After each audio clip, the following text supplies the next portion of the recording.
This is Trevor Angood looking at Google Sites and WordPress in order to create content covering Flipgrid and Pear Deck. First, we'll be using Google Sites. So you see the Google site in front of you, and I go ahead and start embedding the title and the text, which I have prepared in a Google document that I'll be jumping back and forth to. And I use Google Sites, preferred Google Sites just because of the features which you'll see using. This video is sped up to 2 times the speed. And as you can see, I can embed in here, although one of the issues with the embed was that with an embed of YouTube, a YouTube video that is Google owned, it doesn't work. So instead, I just have to copy the link and use their in-house YouTube embed, which you can see right here. Now, I do like the availability in Google Sites, as you can see there, that I can resize items to not necessarily always take the full page left to right. I can cut it in halves or columns or thirds, depending upon how I want the text to show. Also, I can insert images and text side by side, or images and hyperlinks. I can add headings and whatnot. So I really like Google Sites because it's very user-friendly, very similar to any of the Google Docs, Google applications for education. I can insert images as well into the site. One thing I did not like, though, and you'll see me doing this a lot, is trying to figure out the cropping or the resizing of the images or making it fit inside or underneath one of the blocks. It unfortunately just didn't work out that well, and you'll see me struggle for this, excuse me, for a couple of times trying to get this Common Sense Media. This Common Sense Media is eventually going to be a hyperlink to the Common Sense Media review of Pear Deck. And finally, as you can see here, I give up, reset Pear Deck up to the top, and then just create a new section with each of the images that you'll see in a second. One of the things you also see me use right there when I right click is sort of like a quick toolbox where I can select different items to insert. There's also great integration with Google Documents, Google Drive that I didn't necessarily use here, but you can use here in order to be able to integrate items from Google Docs, Google Sheets, Google Slides, and Google Drawings right into your website.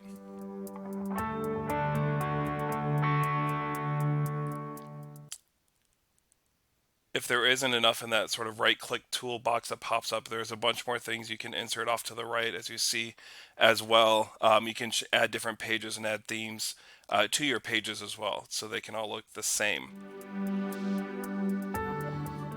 As I continue and create or make the images correct and then link the images as you see here, I find Google Sites to be a lot more user-friendly for those just getting started to create websites, and plus they make it the websites look super professional. For me personally, I've been coding websites for about 20 years, since I was in 7th grade, coding HTML. And in this image specifically, I tried fitting that for the Pear Deck logo, but it just doesn't work that well because of that cropping issue. And so, as you'll see in a bit, I just get rid of it. But I do like Google Sites because it's a lot more user-friendly, especially for students or teachers that aren't too website friendly or creating a website friendly. I would use this as an option for students to create portfolios, or to show off learning, or for teachers to create websites to store all of that learning where students can easily get to.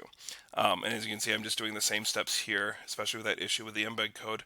But I'm doing the same steps here to create the Flipgrid version down below.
as I wrap up with putting in a horizontal bar to separate the Flipgrid and the Pear Deck.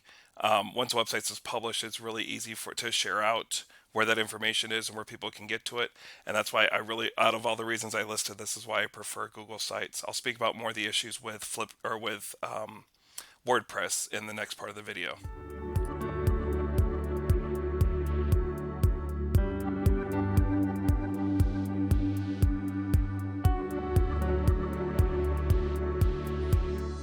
Next, I'll be using WordPress to create the same thing. And instead of creating a site, I'll be creating a blog or a blog post. There are some similarities between WordPress and Google Sites in terms of creating these little blocks in between where you can insert things like web pages, YouTube videos, Facebook posts, Twitter feeds. And so that's why I sort of wanted to compare and contrast between the two, between Google Sites, because Google Sites has something very similar. Although one of the things with the blocks, and you'll see this in the video a little bit later, is that I had a hard time with trying to insert columns and insert images inside those columns because they got attached to the text and the cropping wasn't right, very similar to what Google Sites was.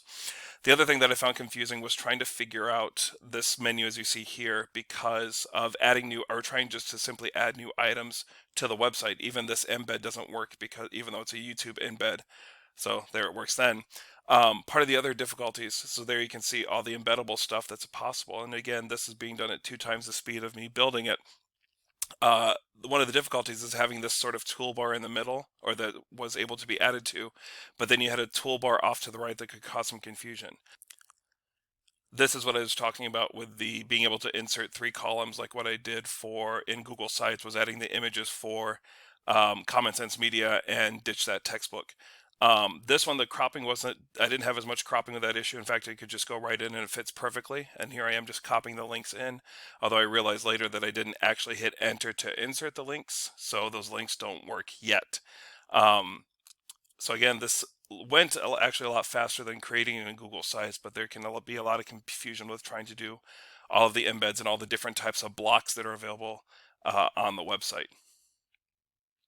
And then for here, I'm just flipping over to do the Flipgrid version or Flipgrid portion of the blog, changing the text, inserting the same text as I used for the Google Sites version. This one I didn't get as much user friendliness in terms of being able to put videos next to the